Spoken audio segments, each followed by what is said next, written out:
ప్రభుత్వ వ్యతిరేక ఆందోళనతో ఇరాన్ అట్టుడుగుతోంది. గత 2 వారాలుగా జరిగిన ఈ ఆందోళనలో దాదాపు 650 మంది వరకు ప్రాణాలు కోల్పోయారు. వేలాది మంది క్షతగాత్రులయ్యారు. ఈ లెక్కలను ఖచ్చితమని చెప్పలేం. ఇప్పుడు ఇరాన్ లో ఏం జరుగుతుందో బాహ్య ప్రపంచానికి తెలిసే పరిస్థితి లేదు. గత 5-6 రోజులుగా ఇంటర్నెట్ సేవలు నిలిచిపోయాయి. అంతర్జాతీయ పత్రికల వారిని కూడా ఇరాన్ లోకి అడుగు పెట్టనివ్వడం లేదు. Elon Musk star link satellite internet సేవలు కొందరు ఉపయోగించుకుంటున్నారు. కొందరు మొబైల్లో చిత్రీకరించిన దృశ్యాల ద్వారా సమాచారం బయటకు వస్తుంది. 50 మందికి పైగా నిరసనకారులు, 15 మంది భద్రతా సిబ్బంది చనిపోయినట్లు, 2311 మందికి పైగా అరెస్ట్ అయినట్లు అమెరికాకు చెందిన human rights activist news agency పేర్కొంది. 9 మంది పిల్లలతో సహా 51 మందికి పైగా నిరసనకారులు మృతి చెందినట్లు నార్వేలోని ఇరాన్ హ్యూమన్ రైట్స్ తెలిపింది. అయితే 26 మంది మృతిని BBC పర్షియన్ ధృవీకరించింది. ఇందులో 5 చిన్నారులున్నట్టు నిర్ధారించింది. ఇరాన్ లో ఇంత పెద్ద ఎత్తున ఆందోళనను గత 4 దశాబ్దాలుగా చూడలేదని ప్రత్యక్ష సాక్షులు, నిపుణులు చెబుతున్నారు. ప్రధాన నగరాలు యుద్ధ క్షేత్రాలను తలపిస్తున్నాయి.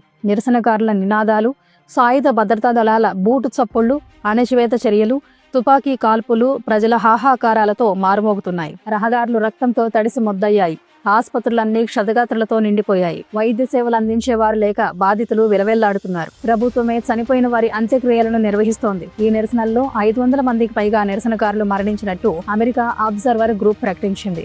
దేశ supreme leader Ayatollah Ali Khamenei పాలనకు ముగింపు పలకాలంటూ ఉండగా మరికొందరు మునుపటి రాచరిక పాలన తిరిగి రావాలని పిలుపునిస్తున్నారు. ప్రవాసంలో నివసిస్తున్న ఇరాన్ మాజీ రాజకుమారుడు రజా పహ్లావి దేశానికి తిరిగి రావాలని కోరుతున్నారు. బహిరంగ మార్కెట్లో అమెరికన్ డాలర్ తో పోలిస్తే ఇరానియన్ కరెన్సీ రియాల్ విలువ భారీగా పడిపోవడంతో డిసెంబర్ 28వ తేదీన టెహరాన్ లో చిన్న దుకాణదారులు ఆందోళనతో ఈ నిరసనలు ప్రారంభమయ్యాయి. అనంతరం యూనివర్సిటీ విద్యార్థులు నిరసనల్లో పాల్గొన్నారు. 2 వారాలు గడిచేసరికల్లా ఇవి మరింత తీవ్రమై 100కు పైగా నగరాలకు విస్తరించింది. అక్కడి ప్రజలు దేశంలోని మతాధికారులకు వ్యతిరేకంగా నినాదాలు చేస్తున్నారు. ఇరాన్ కరెన్సీ విలువ పడిపోవడానికి ఇది పాలకుల వైఫల్యమేనని నిరసనకారులు దుయ్యబడుతున్నారు. ఇంత తీవ్ర స్థాయిలో ఆందోళనలు తలెత్తడం ఈ మధ్య కాలంలో ఇదే మొదటిసారి. 2022లో మహసా అమినీ అనే యువతి బురకా సరిగ్గా ధరించలేదని పోలీసులు ఆరోపించి కస్టడీలోకి తీసుకున్న తర్వాత ఆమె మరణించింది. దాంతో అప్పట్లో ఇరాన్ లో పెద్ద ఎత్తున నిరసనలు తలెత్తాయి. ఇరాన్ లో నిరసనలు తెలుపుతున్న ఆందోళనకారులను హతమార్చాలనుకుంటే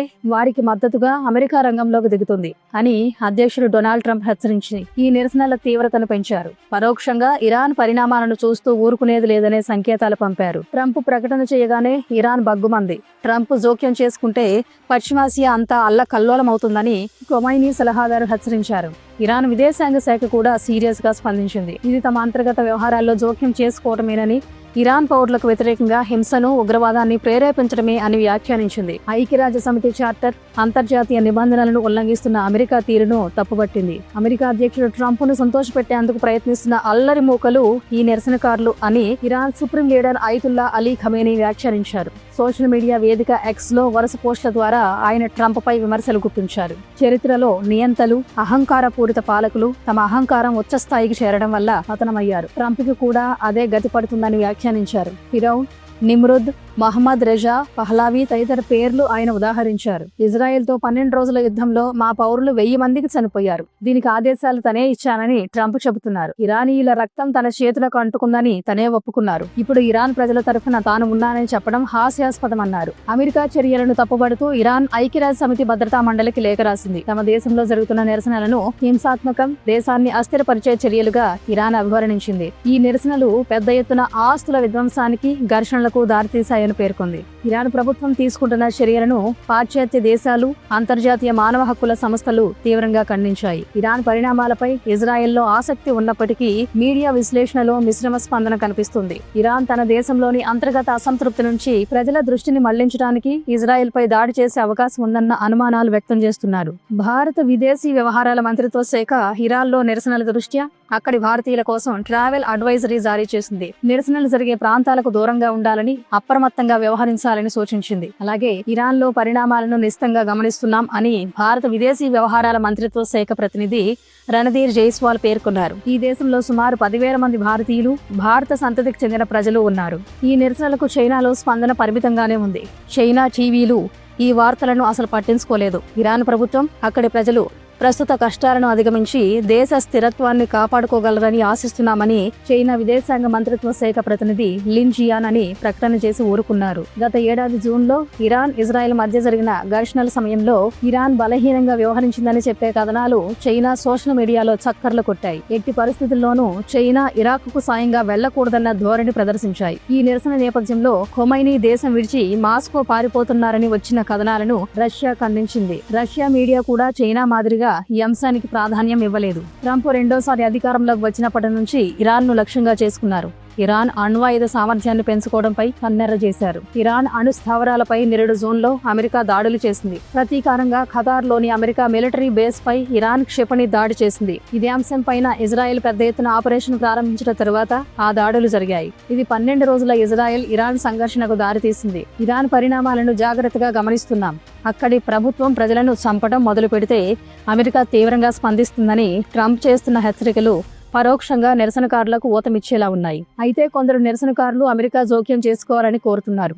ట్రంప్ లేదా ఇజ్రాయెల్ ప్రధాని నెతన్యాహు బెదిరిస్తే తప్ప భద్రతా దళాలు లొంగిరావు అని అభిప్రాయపడుతున్నారు. పహ్లావి సోషల్ మీడియాలో పోస్ట్ పెట్టిన తర్వాత ఇరాన్లో ఆందోళనలు తీవ్ర రూపం దాల్చాయన్న అభిప్రాయం వ్యక్తమవుతోంది. ఎవరి పహ్లావి? ఇరాన్ చివరి రాజు మహమ్మద్ రజా షా కుమారుడు. 1979 ఇస్లాం విప్లవంలో ఈ రాజు పదవీచ్యుతుడయ్యాడు. ఆ తర్వాత ఆ కుటుంబం అష్టకష్టాలు పడింది. ఆశ్రయం కోసం దేశాలు తిరుగుతూ చివరకు ఈజిప్ట్ లో క్యాన్సర్ తో కన్నుమూశాడు. ఆ తర్వాత పహ్లావి సోదరి కూడా ఆత్మహత్య చేసుకున్నారు. తండ్రి పహ్లావి పదవీచ్యుతుడైనప్పుడు అమెరికాలో ఫైటర్ పైలట్ శిక్షణలో ఉన్నారు. అప్పటి నుంచి అమెరికాలోనే నివసిస్తున్నారు. ప్రస్తుతం 65 ఏళ్ల పహ్లావి వాషింగ్టన్ డీసీలో సాధారణ జీవితం గడుపుతున్నాడు.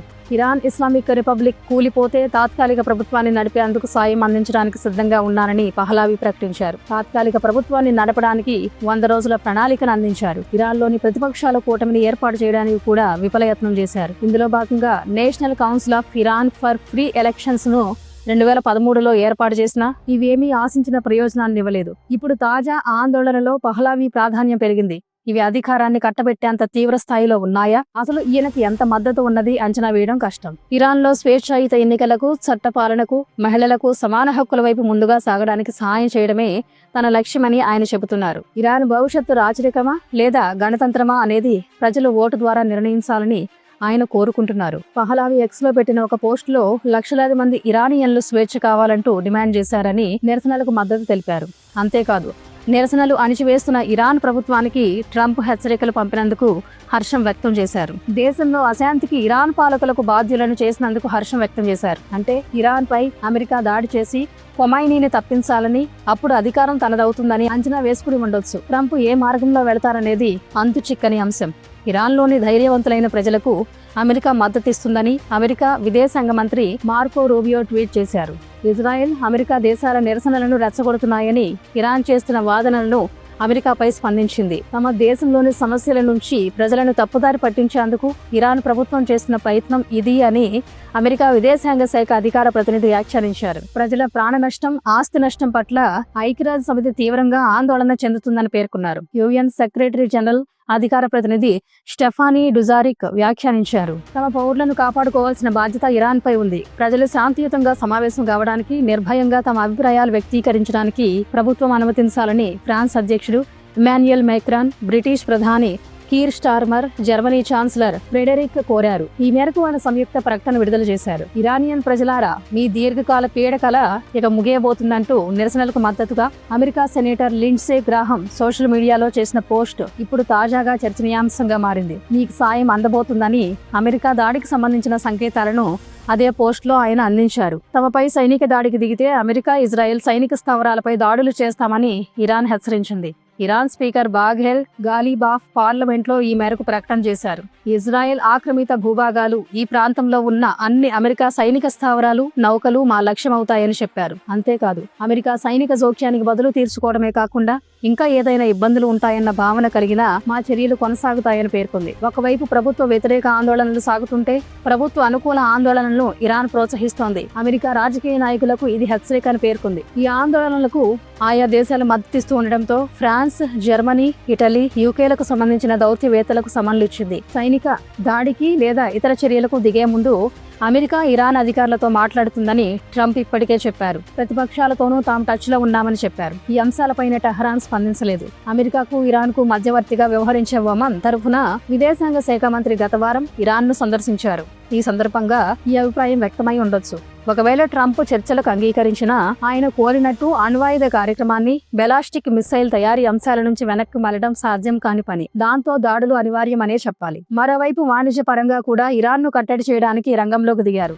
ఇరాన్తో వ్యాపార సంబంధాలున్న ఏ దేశమైనా అమెరికాతో వాణిజ్యానికి 25% టారిఫ్లు భరించాలని, ఈ ఉత్తర్వులు తక్షణం అమల్లోకి వస్తాయని ప్రకటించారు. ఇరాన్తో ఎక్కువ వాణిజ్యం చేసే దేశాల్లో చైనా, తుర్కియే, యుఏఈ, ఇరాక్లతో పాటు భారత్ కూడా ఉంది. అంటే భారత్ అదనపు సుంకాల వలలో మరోసారి చిక్కుకునే ప్రమాదం ఉందని మనం అర్థం చేసుకోవాలి. మా దేశం శత్రువుల ముందు తలవంచదని ఇంతకుముందు చాలాసార్లు చెప్పాం.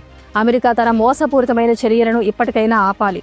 మేం శత్రువును ఎదుర్కొంటామని ఖొమైనీ స్పందించారు. ప్రపంచంలోనే అత్యంత శక్తివంతమైన సైనిక వ్యవస్థ కలిగిన అమెరికా తన శత్రువులను అణిచివేయడంలో రాజీ పడదు. అందులోనూ దూకుడుగా వ్యవహరించే ట్రంప్ వెనకడుగు వేస్తారని అనుకోలేం. వెనిజువెలా రాజధాని కారకస్ లో భారీ భద్రత కలిగిన అధ్యక్ష భవనం నుంచి మదురోను, ఆయన భార్యను రాత్రికి రాత్రే అదుపులోకి తీసుకుని గతంలో తాను చేసిన హెచ్చరికను ట్రంప్ ఆచరణలో పెట్టారు. ఇక ఇరాన్ పై దాడే తరువాయి అన్న అభిప్రాయం వ్యక్తమవుతుంది. గత వారం ట్రంప్ ఇజ్రాయెల్ ప్రధానమంత్రి బెంజమిన్ నెతన్యాహు మార్-ఏ-లాగోలో సమావేశమయ్యారు. ఈ సమావేశం అజెండాలో ఇరాన్ అంశం అగ్రస్థానంలో ఉందని యుఎస్ మీడియా కథనాలు రాసింది. 2026లో ఇరాన్ పై కొత్త దాడులు జరిగే అవకాశం ఉందని పేర్కొంది. తమ ఉమ్మడి శత్రువు ఇరాన్ను అణచివేయడానికి అమెరికా, ఇజ్రాయెల్ మరోమారు కలిసి పనిచేస్తున్నాయని అర్థమవుతుంది. వెనిజువెలా ఆపరేషన్ గురించి వివరిస్తూ 1823 నాటి మన్రోస్ సిద్ధాంతాన్ని ట్రంప్ ప్రస్తావించారు. పశ్చిమార్ధగోళంలో అమెరికా ఆధిపత్యాన్ని సూచించే మన్రో సిద్ధాంతానికి తన పేరు కూడా కలిపి ఆయన కొత్తగా డోన్రో డాక్ట్రిన్ అని పిలిచారు. మరి ఈ కొత్త ఆపరేషన్ కి ఏం పేరు పెడతారు? అమెరికా అధ్యక్షుడు జేడీ వాన్స్, విదేశాంగ శాఖ మంత్రి రూబియోలతో సహా కొందరు ఉన్నత స్థాయి వ్యక్తులు దాడుల కంటే ముందు దౌత్య మార్గాలను అనుసరించడం మంచిదని ట్రంప్కి సలహా ఇస్తున్నారు. మరి ఆయన ఈ సలహాలు వింటారా? కాదని ఇరాన్ పైన సైనిక చర్యకు దిగుతారా? చూడాలి. Thank you for watching. Please subscribe to Khyati connects.